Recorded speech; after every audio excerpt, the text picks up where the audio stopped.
Hello students, welcome to Magnet Brains. मैं Rupali Verma. Magnet brains बहुत प्रयास करता है आप सभी की पढ़ाई को लेकर, क्योंकि स्टडीज़ को लेकर कहीं ना कहीं सभी को चिंता होती है। आपको चिंता होती है, टीचर्स को चिंता होती है, पेरेंट्स को चिंता होती है, सभी को रहती है। तो इसी श्रृंखला में हमको भी जोड़ लीजिए। हम भी इन्हीं चिंताओं के साथ आपके पास आते हैं, मगर हमारी चिंता थोड़ी सी डिफरेंस रहती है। हम ये चाहते हैं कि आपको जितना भी हम मटेरियल प्रोवाइड कराएं वो आप तक इजीली पहुंच जाए, उसके बीच में किसी भी तरह की कोई बाधा ना रहे।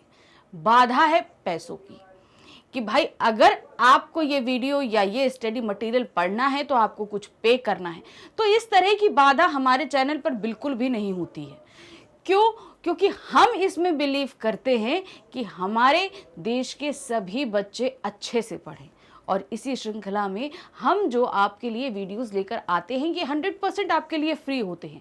किंडरगार्टन से लेकर क्लास 12 तक के आपके state board, Hindi medium, English medium, olympiad, NTSC, जितना भी आपको वीडियोस दिए जाते हैं ये 100% फ्री होते हैं। इसके लिए हमारे चैनल पे आपको कुछ भी पेमेंट करने की ज़रूरत नहीं होती है। आप कोई भी वीडियो कितनी बार भी देखना चाहें, जब चाहें देखना चाहें, आपको 100% फ्री मिलेगा। कुछ पेमेंट करने की ज़रूरत नहीं है। तो इसी श्रृंखला में जो हम अब आपके लिए लेकर आए हैं वो है मैग्नेट ब्रेन टेस्ट पेपर। ये टेस्ट पेपर हमारे टीचर्स द्वारा तैयार किया गया है, सिर्फ इसलिए कि आप अपने आप को एक बार टेस्ट कर सके कि आपने जो अभी तक पढ़ा है क्या आप उसे कर पा रहे हैं। कहीं ऐसा तो नहीं है कि कहीं कुछ आपसे लैक हो रहा है।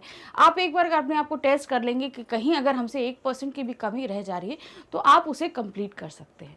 तो इसी श्रृंखला में क्लास 4 से लेकर 12 तक के सभी सब्जेक्ट में आपको इस तरीके के टेस्ट पेपर प्रोवाइड कराए जा रहे हैं।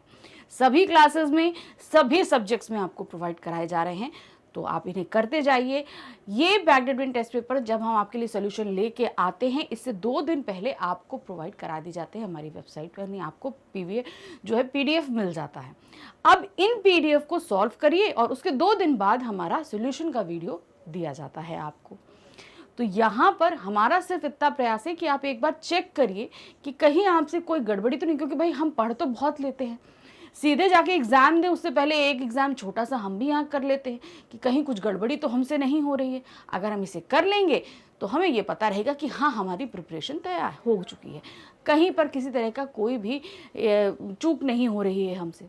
तो जैसा कि हमने अभी आपको बताया कि इसका पीडीएफ आपको 2 दिन पहले प्रोवाइड कराया जा चुका है, तो फिर ये कौन सी क्लास है, कौन सा सब्जेक्ट है, ये भी आपके लिए जानना ज़रूरी है। तो चलिए देखते हैं कि कौन सा सब्जेक्ट है।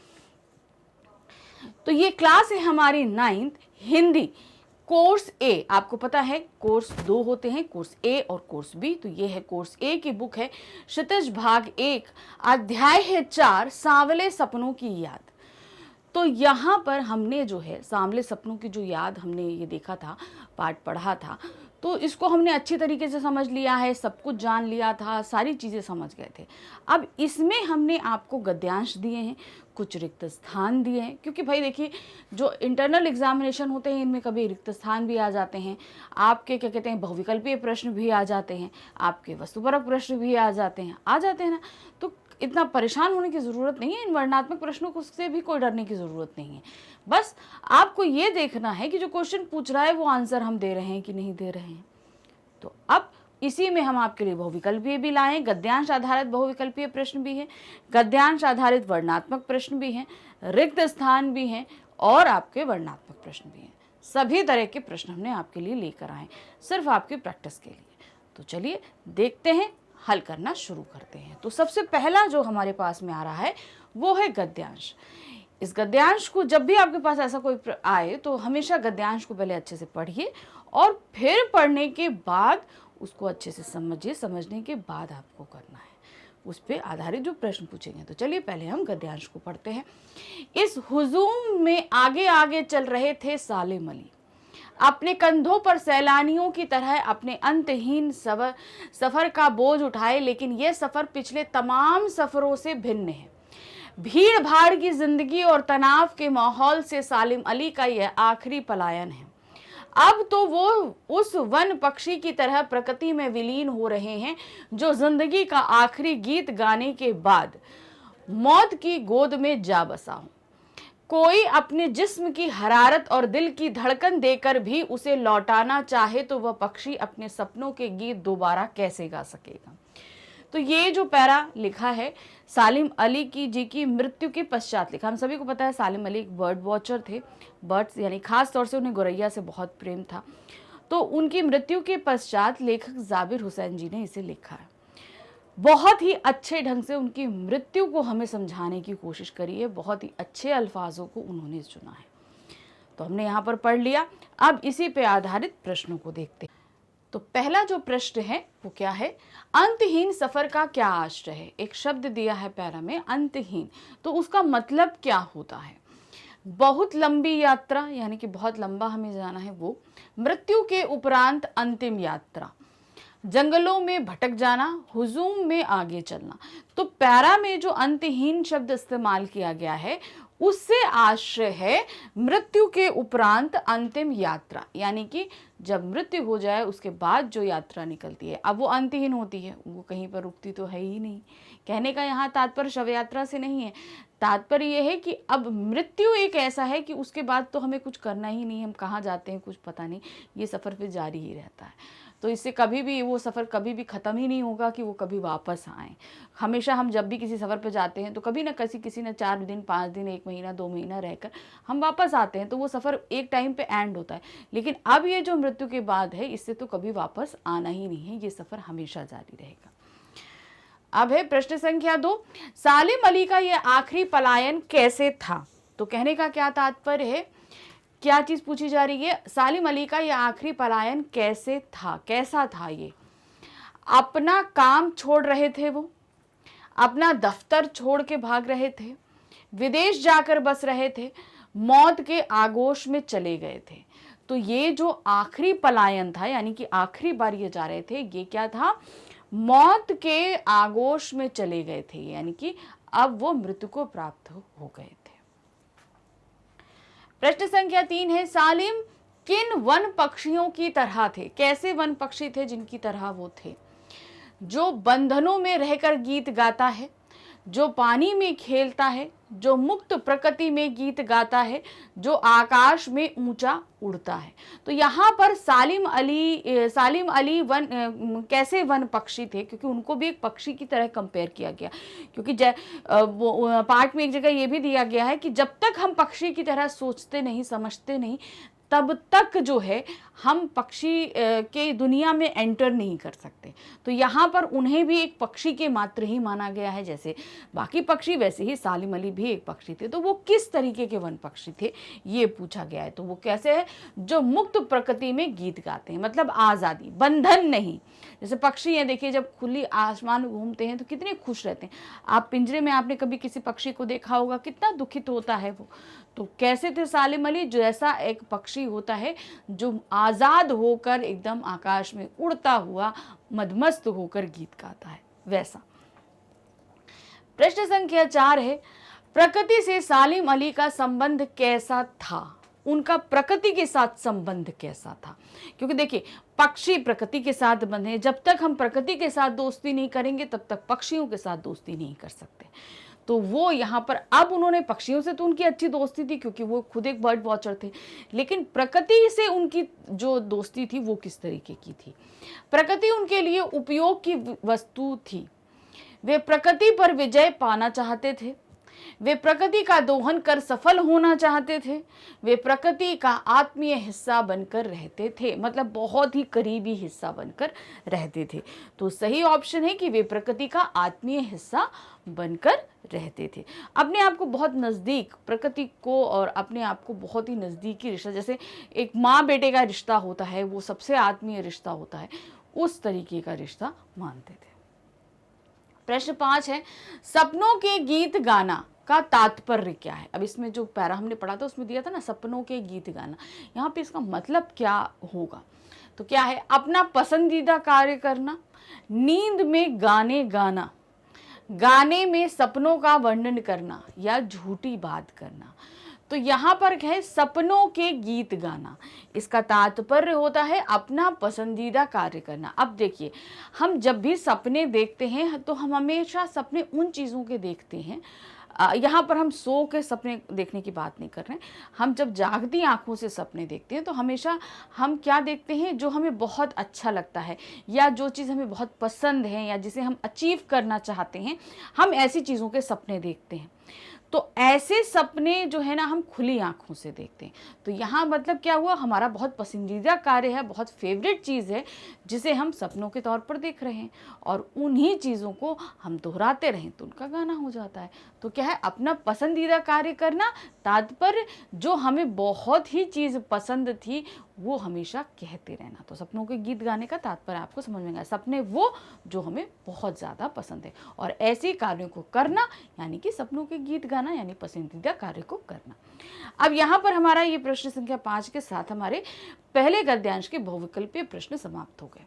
अब आपके क्वेश्चन पेपर में क्या दिया हुआ है, कुछ प्रश्न जो कुछ रिक्त स्थान दिए गए हैं। अब इन रिक्त स्थानों को देखिए, ऐसे दिया गया है, देखिए ध्यान से क्या है।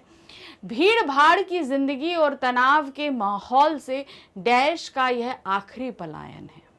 फिर है, उन जैसा डैश शायद ही कोई हुआ होगा। तहसीमा स्कूल के दिनों में डैश रही थी। सालिम अली ने अपनी आत्मकथा का नाम डैश रखा। फीडा चाहती तो ढेर सारी बातों के बारे में लिख सकती थी। कौन सी बातें थी? जटिल प्राणियों के सालिम अली हमेशा डैश बने रहे। तो अब ये चीज़ जो है ना, आपको रिक्त स्थान दिए हैं, इनको आपको फिल करना है। इंटरनल जो एग्जामिनेशंस होते हैं आप लोग के या टेस्ट होते हैं, आप हमेशा ध्यान रखिए कि उनमें किसी भी तरीके से पूछा जाता है। कोई स्टेटमेंट दे सकते हैं, पूछ सकते हैं किसने किससे कहा, किसके बारे में बात हो रही है, इसलिए चैप्टर का पढ़ना बहुत ज़रूरी होता है। इसीलिए यहाँ पर हम आपके लिए क्या रिक्त स्थानों को लेकर आए, ताकि एक छोटी सी आपकी जो प्रिपरेशन होती है वो आपकी ईजिली होती हुई चले, कहीं किसी तरह की आपको प्रॉब्लम नहीं आए। तो यहाँ पर ये देखिए, इसके आंसर्स भी आपके लिए हम ले आए। क्या है? पहला है का हमारा, भीड़ भाड़ की जिंदगी और तनाव के माहौल से सालिम अली का यह आखिरी पलायन था। कि मतलब ये जो अभी तक वो ज़िंदगी जी रहे थे, अब उससे उनका आखिरी पलायन था, अब इसके बाद वो कभी पलायन नहीं करेंगे क्योंकि अब तो वो मृत्यु की गोद में जा रहे थे। फिर है, उन जैसा कायाधर शायद ही कोई हुआ हो। कायाधर मतलब शरीर धारण, ऐसा शरीर धारण करने वाला आदमी शायद ही कोई ऐसा हुआ जो जब तक जीवित रहा वो पक्षियों के पीछे भागता रहा। उनको कैंसर की बीमारी हुई थी जिससे पीड़ित होकर वो मरे थे। तहमीना स्कूल के दिनों में उनकी सहपाठी रही। तहमीना कौन थी? सालिम अली जी की वाइफ थी। वो स्कूल से ही दोनों साथ थे और दोनों के सपने एक थे, तो शादी भी हुई और उसके बाद आगे वो अब एक सफ़र में चलते रहे। सालिम अली ने अपनी आत्मकथा का नाम फॉल ऑफ अ स्पैरो रखा था। अब ये फॉल ऑफ स्पैरो क्यों रखा था? क्योंकि उन्हें जो है ना स्पैरो चिड़िया से बहुत ही, यानी कि गौरैया से बहुत प्रेम था। और याद है, आपने अगर पढ़ा होगा तो उनको जो है एक बार जो है उनकी एयर गन से गोली चल गई थी, जिससे एक पक्षी घायल, यानी स्पैरो ही घायल हो गई थी और वो गिर गई थी। तो उनको देखकर बहुत ही तकलीफ हुई थी सालिम अली को। तब से ही उनके अंदर वो पक्षी प्रेम जागा था। शायद इसी वजह से उन्होंने फॉल ऑफ अ स्पैरो चिड़िया को गिरते हुए देखा, तब से जो है वो उतना प्रिय हो गया। तो अब सालिम अली की आत्मकथा का नाम क्या है? Fall of a sparrow. FIDA चाहती तो ढेर सारी बातें सरिस के बारे में लिख सकती थी। अब क्या था? फीडा किसके बारे में क्या था? फीडा जो है वो क्या कहते हैं, दूसरे बर्ड वॉचर के बारे में जो उन्होंने बात करती, उनकी वाइफ थी। तो ये ध्यान रखिएगा। फिर है, जटिल प्राणियों के लिए सालिम अली हमेशा एक पहेली बने रहे। मतलब जो लोग बहुत ही कॉम्प्लिकेटेड होते हैं उनके लिए पहेली थे सालिम अली। क्यों? क्योंकि वो सिंपल व्यक्ति थे, वो जटिलताओं में ध्यान नहीं देते थे। तो जटिल व्यक्ति उनको हमेशा जो है ना थोड़ा कॉम्प्लिकेटेड ही लगते थे। तो यहाँ रिक्त स्थान पूरा हुआ। अब हमारे पास अगला गद्यांश है। अब ये जो गद्यांश दिया था, इस पे अब आपको वर्णात्मक प्रश्न लिखने थे। अभी तो हमने बहुविकल्पीय प्रश्न पूछे थे, लेकिन अब इस पर हमने आपको 3 वर्णात्मक प्रश्न दिए थे। तो उनको देखते हैं। पहले गद्यांश पढ़ेंगे ध्यान से।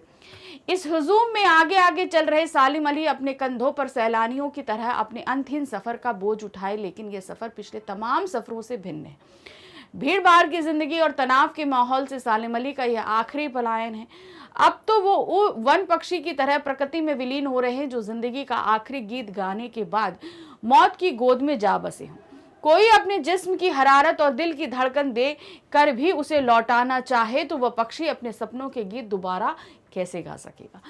अब आप ये बोल रहे होंगे, ये तो वही गद्यांश है जो आपने पहले दिया, वो आपने फिर से दे दिया। अब यहाँ पर ऐसा क्यों किया गया, ये किसी रीजन से किया गया है। देखिए, किसी भी तरीके से प्रश्न पूछे जा सके। पहला यही गद्यांश जब हमने पहले आपको दिया तो उस पे हमने आपसे बहुविकल्पीय प्रश्न पूछे, लेकिन जब हम दोबारा दे रहे हैं तो अब आपको वर्णनात्मक प्रश्न करने हैं। तो ये आपके लिए सिर्फ आप समझ लीजिए कि आपको समझाने के लिए या आपके रिवीजन के लिए कि एक ही गद्यांश पे आपसे जब दोनों तरीके के प्रश्न पूछे जाएंगे तो वो किस तरीके से आपको करने हैं। तो वर्णनात्मक तो आपने देख लिए कि उसके आंसर तो आपको गद्यांश से मिल जाएंगे, सॉरी बहुविकल्पीय तो आपने देख लिया कि किस तरीके से हम कर लेंगे। अब इसी सेम पैरा पे हम वर्णनात्मक कैसे करेंगे ये ध्यान देना है। अब इसी गद्यांश का पहला प्रश्न और हमारी जो क्या कहते हैं प्रश्न पत्र है उसका छठा प्रश्न है। क्या दिया है, सालिम अली की अंतिम यात्रा का संक्षेप में वर्णन कीजिए। जो पूरी यात्रा उनकी थी उसी के बारे में इस पार्ट में, उस पैरा में दिया गया था, उसे हमें संक्षेप में लिखना है। कैसे है देखिए इसको ध्यान से। जीवन भर सफर करने वाले सालिम अली आज अपने अंतिम सफर पर ऐसे जा रहे थे जैसे सुनहरे परिंदों के खूबसूरत पंखों पर सवार सावले सपनों का कोई हुजूम मौत की खामोश वादी की तरफ अग्रसर हो रहा है। तो ये इस पर आधारित था। अब नेक्स्ट प्रश्न पर आते हैं। क्या है, क्या मौत के पश्चात लौटा जा सकता है।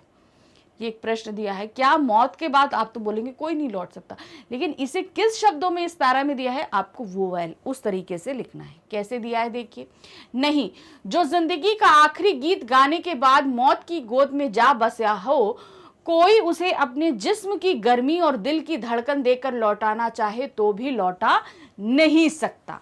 तो अब यहां पर हमने आपको क्या बताया, क्वेश्चन ऐसे पूछे जा रहे हैं मगर आंसर आपको पैरा में से ही निकालना है, लेकिन उसी लैंग्वेज में जिस लैंग्वेज में पैरा में दिया गया है।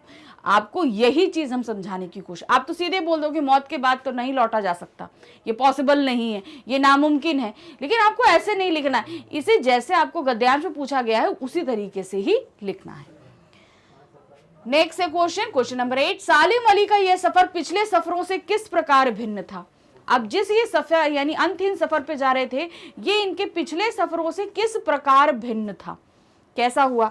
तो इसको कैसे देंगे देखिए, सालिम अली का यह सफर पिछले सफरों से इस प्रकार भिन्न है कि इससे पूर्व जब वह सफर पर जाते थे तो लौट आते थे, पर यह उनका अंतिम सफर है, अब वे लौटकर आने वाले नहीं है। क्यों, क्योंकि ये तो मौत का सफर है ना, इससे तो कभी नहीं लौटेंगे। इससे पहले भी एज अ बर्ड वॉचर वो कई बार गए पक्षियों के पीछे, एक दो महीने वो जंगल में रहकर पक्षियों के ऊपर रिसर्च किया करते थे, उनके बारे में जाना करते थे, सब कुछ करते थे, लेकिन कम से कम 2 महीने रहे, उसके बाद वापस तो चले आते थे।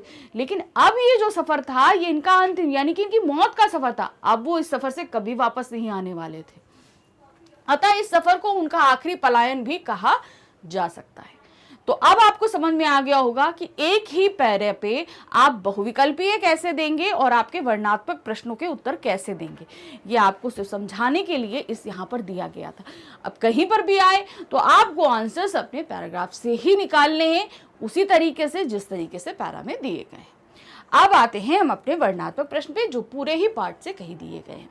तो प्रश्न संख्या 9 है, हमें प्रकृति और पक्षी को किस नजर से देखना चाहिए। प्रकृति और पक्षी, इसको हम बोलेंगे सिक्के के एक ही पहलू हैं। अगर प्रकृति नहीं तो पक्षी नहीं, पक्षी नहीं तो प्रकृति नहीं, ये ध्यान रखिए, ये एक ही सिक्के के 2 पहलू होते हैं। तो इनको हम लिखेंगे कैसे, ये देखिए कैसा है। हमें प्रकृति को प्रकृति की नजर से एवं पक्षी को पक्षी की नजर से देखना चाहिए, क्योंकि ये दोनों स्वयं में महत्वपूर्ण हैं। अर्थात हमें प्रकृति और पक्षियों की सुरक्षा करनी चाहिए। पर्यावरण की शुद्धता बनाए रखने वाले प्रकृति एवं पक्षियों को अपने सुख के लिए हानि नहीं पहुंचानी चाहिए। अगर आप इसे लिखना चाहो तो आप तो और ज्यादा लिख सकते हो, हमने यहाँ पे शॉर्ट में, क्योंकि याद रखिए 2 मार्क्स के जितने भी क्वेश्चंस आते हैं वो हमेशा 25 to 30 वर्ड्स के अंदर हमें लिखने होते हैं, इसलिए बहुत ज्यादा लिखने की कोशिश मत करिएगा। अभी आप लोग क्लास 9th में हैं तो वर्ड लिमिट्स का आपको बहुत ध्यान रखते हुए चलना है, क्योंकि वर्ड लिमिट से आप हटे उसी समय गड़बड़ी हो जाती है, क्योंकि हमें वर्ड लिमिट के अंदर स्टिक रहना होता है। तो यहाँ पर हमने इस तरीके से बताया। अब आते हैं प्रश्न संख्या 10 पर। क्या पूछा है, लेखक किस घटना को की याद को ताज़ा कर रहा था। कौन सी ऐसी घटना हुई थी जिसको वो ताज़ा कर रहे थे। तो यहाँ पर क्या दिया गया है, लेखक वृंदावन में घटित कृष्ण लीला ने संबंधित घटना को की याद को ताज़ा कर रहे थे। आज भी वृंदावन में कृष्ण की उपस्थिति का एहसास होता है। ऐसा लगता है वहां का संपूर्ण वातावरण कृष्ण के प्रभाव से मुखरित है। बांसुरी की धुन से सारा वातावरण संगीतमय हो रहा है। वृंदावन आज भी कृष्ण की बांसुरी से खाली नहीं हुआ है। तो उन्होंने कृष्ण की जो लीलाएं हैं उससे वृंदावन और सब कुछ कैसे महका हरा भरा, भी अभी ऐसा एहसास होता है कि कृष्ण अभी भी वहाँ की गलियों में विचरण कर रहे हैं। तो ये उन्होंने क्यों दिया था? अगर आपसे यही पूछ लिया जाए कि लेखक ने वृंदावन में कृष्ण की मौजूदगी को अभी भी जो है दर्ज कराया है, ऐसा उन्होंने क्यों किया है? तो सिंपल सी बात है, उन्होंने अब सालिम अली हमारे बीच में नहीं है, तो उसी तरीके से जैसे कृष्ण नहीं है और उनकी मौजूदगी हमें अभी भी एहसास दिलाती है, उसी तरीके से सालिम अली भले हमारे बीच में ना रहे हों, लेकिन वो आज भी अपने कृत्यों द्वारा हमारे बीच में मौजूद हैं। तो ये हमारे एक ही प्रश्न से हमने देखे 2 तरीके के प्रश्न निकाले हैं, बहुत ध्यान से समझिएगा। तो कौन सी घटना? वृंदावन में कृष्ण की मौजूदगी का उन्होंने वर्णन किया है। प्रश्न संख्या 11 है, बर्ड वॉचर की संज्ञा किसे दी गई है? सालिम अली की नजरों में कौन सी विशेषता थी? अब लेखक ने बर्ड वॉचर की संज्ञा किसे दी है और सालिम अली की जो नजरें हैं वो उनमें कौन सी विशेषता की बात पाठ के अंदर की गई है? तो क्या है, देखिए, सालिम अली के लिए बर्ड वॉचर की संज्ञा दी गई है, अर्थात पक्षी को अत्यंत गौर से खोजी नजरों से देखने वाला। आप बर्ड वॉचर के बारे में अगर देखोगे तो और भी बहुत सारे हुए हैं, तो उनमें उनका क्या है, वो ऐसी नज़रों से देखते हैं कि वो पक्षी को पक्षी की नज़र से देखते हैं, तो समझ पाते हैं, जान पाते हैं, तो वहाँ उनको बर्ड वॉचर की संज्ञा दी जाती है। जो पक्षियों के बारे में खोजबीन, उनके रहन सहन, खान पान के इतिहास, सबके बारे में हमेशा ध्यान रखते हैं, उनके पीछे पीछे रहते हैं, उनको बर्ड वॉचर कहा जाता है। तो यहाँ पर इस पार्ट में सालिम अली को दी गई है। दूर क्षितिज तक फैली जमीन और झुके आसमान को लेने वाली उनकी नजरों में ऐसा जादू था जो छूकर प्रकृति को अपने घेरे में बांध ले। यानी कि उनकी नजरों की क्या विशेषता की, वो किस तरफ भी देख ले उनकी नजरों में वो दृश्य समा जाता था, वो बांध लेते थे उन दृश्यों को, यानी कैद कर, क्योंकि अगर प्रकृति से वो ठीक से संबंध नहीं रखते तो शायद पक्षियों से भी वो संबंध नहीं कायम कर पाते। प्रश्न संख्या 12 है, सालिम अली की दृष्टि से प्रकृति कैसी है? उनकी दृष्टि, हमने बताया ना वो प्रकृति की दृष्टि, तो उनकी प्रकृति की दृष्टि से वो कैसा है? तो वहां पर उन्होंने देखा है उनकी दृष्टि से प्रकृति कैसी है। सालिम अली की दृष्टि से प्रकृति रहस्यों से भरी है। उनके अनुसार जितना ज्यादा प्रकृति के निकट रहा जाए उतना ही ज्यादा उसे समझा जा सकता है और प्रकृति को अपने निकट किया जा सकता है। सालिम अली प्रकृति को अपनी दुनिया मानते हैं। प्रकृति यानी कि नेचर, हम जाहिर सी बात है ये कोई चीज़ हम अगर कहीं पढ़ें तो वो बात नहीं है, अगर हम खुद इस चीज़ को महसूस करें तो आप ये जानेंगे कि जो नेचर है वो रहस्यों से भरा है। हम एक परत खोलेंगे उसके नीचे हमें 4 परतें दिखाई देंगी, यानी कि एक चीज़ को अगर रहस्य को हम समझेंगे तो उसके आगे और 4 रहस्य हमारे सामने खड़े होते हैं। तो कैसे कैसे है, जैसे जैसे हम उनके करीब जाते जाएंगे वो रहस्य दर रहस्य हमारे सामने उद्घाटित होते चले जाते हैं। प्रश्न संख्या 13 है, सालिम अली का व्यक्तित्व जटिल प्राणियों के लिए एक पहेली क्यों था? अब हमने कहा जो लोग खुद कॉम्प्लिकेटेड होते हैं उनके लिए जो सिंपल लोग होते हैं वो और ज़्यादा उन्हें कॉम्प्लिकेटेड लगते हैं। तो यहाँ पर जो कॉम्प्लिकेटेड लोग हैं उनके लिए सालिम अली क्यों इतना कॉम्प्लिकेटेड लगते थे? हमने आपको इंग्लिश में थोड़ा समझाया है कि जो जटिल प्राणी होते हैं उनके लिए सालिम अली क्यों इतना जटिल होते दिखाई पड़ते थे। तो क्या है, सामान्यतः लोगों को उनकी प्रकृति प्रेम एवं पक्षी प्रेम की जानकारी नहीं थी। लोग नहीं जानते थे कि वो पक्षियों के संरक्षण के प्रति समर्पित व्यक्तित्व के धनी हैं। सहज एवं सरल होने के कारण भी उनका व्यक्तित्व जटिल प्राणियों के लिए एक पहेली होती थी। तो कहने का मतलब पक्षियों के पीछे जाना, प्रकृति का प्रेमी होना, तो ये सब चीजें लोग उनके बारे में नहीं समझ पाते थे। आखिर ये व्यक्ति ऐसा क्यों करता है, क्या मिलता है इसमें? तो जो लोग जटिल होते हैं वो इस चीज़ें समझ नहीं पाते थे, क्योंकि वो बहुत ही सरल और सहज स्वभाव के व्यक्ति थे।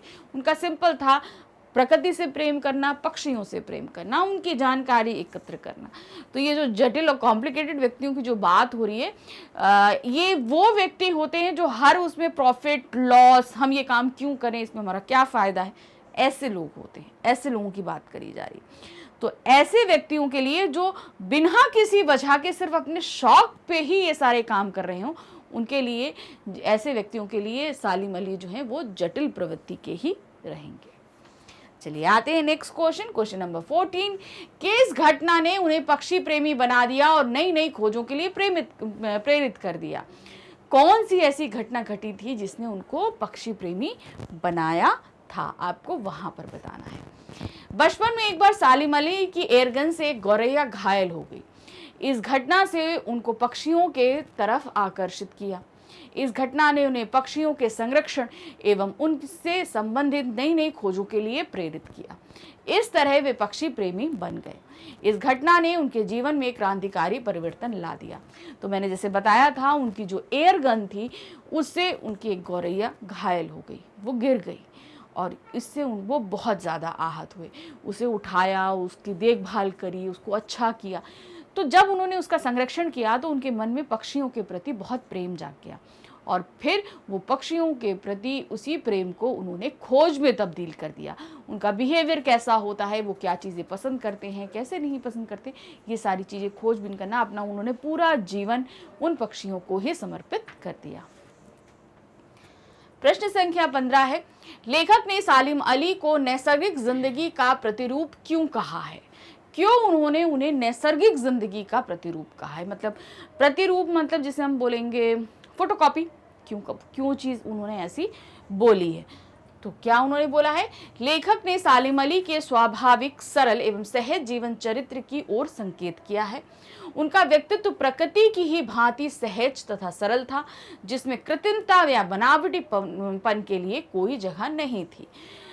मतलब नैसर्गिक आप समझ लो ऐसा जिनमें कोई बनावट नहीं होती, जो अपने रूप में नेचुरल होता है। जैसे प्रकृति होते हैं, पक्षी होते हैं, जानवर होते हैं, इनमें किसी तरह का बनावट नहीं होती। सेम यही चीज़ किनके स्वभाव में थी? सालिम अली जी के में थी। उनमें कोई बनावटीपन नहीं था। तो एक नैसर्गिक छटा उनके बिहेवियर में देखने के लिए लेखक को मिलती थी। तो यहाँ पर हमारा ये टेस्ट पेपर खत्म हो गया। आई थिंक आप सभी को समझ में आ गया होगा कि क्वेश्चंस हमें करने कैसे हैं। जब हम ऑब्जेक्टिव क्वेश्चंस ऑप्ट करते हैं तो हमें किन चीज़ों का ध्यान देना है, जब हम सब्जेक्टिव करते हैं तो हमें किन चीज़ों का ध्यान देना है। याद रखिए, ऑब्जेक्टिव जो हैं उनमें कई चीज़ों के अर्थों को पूछा जाता है। तो अब अर्थ तो उसमें नहीं दिए होते हैं हमारे गद्यांश में, तो उस कंडीशन में आप क्या करोगे? लाइन को पढ़ो, पूरी लाइन को पढ़ो अच्छे से। जहां पर भी वो शब्द दिया है उसी शब्द को वहां पर खोजने की कोशिश करो, क्योंकि बहुविकल्पी में आपके सामने ऑप्शंस होते हैं, तो उन ऑप्शन से आप इनको मैच कर सकते हैं। तो हमारे चैनल जो है इसको तो आप सब्सक्राइब कर ही रहे हैं, मगर मैग्नेट ब्रेन का हिंदी का भी एक चैनल है जिसमें आपके स्टेट बोर्ड के हिंदी मीडियम और इंग्लिश मीडियम सभी सब्जेक्ट्स के बारे में है। तो उसे भी ज़रूर सब्सक्राइब करिए ताकि जो उससे भी रिलेटेड वीडियोस हैं उसके भी नोटिफिकेशंस आपको इजीली मिल जाए। हमारे चैनल को भी आप ज़रूर करिए, क्योंकि यहाँ पर भी आपके सब्जेक्ट के रिलेटेड जितने भी वीडियोस हैं उनके नोटिफिकेशन आपको बहुत ही ईजिली मिलते रहेंगे। हमारे चैनल पर आपको जितना भी कंटेंट प्रोवाइड कराया जाता है ये टोटली अरेंज मिलता है आपको चैनल पे। आपको बिल्कुल भी एक टॉपिक के बाद दूसरे टॉपिक के लिए कहीं कोई दिक्कत का सामना नहीं करना पड़ता है। तो इसीलिए हमारे चैनल के साथ बने रहिए, इसे लाइक, सब्सक्राइब, शेयर ज़रूर कीजिएगा। Thank you for watching, bye bye.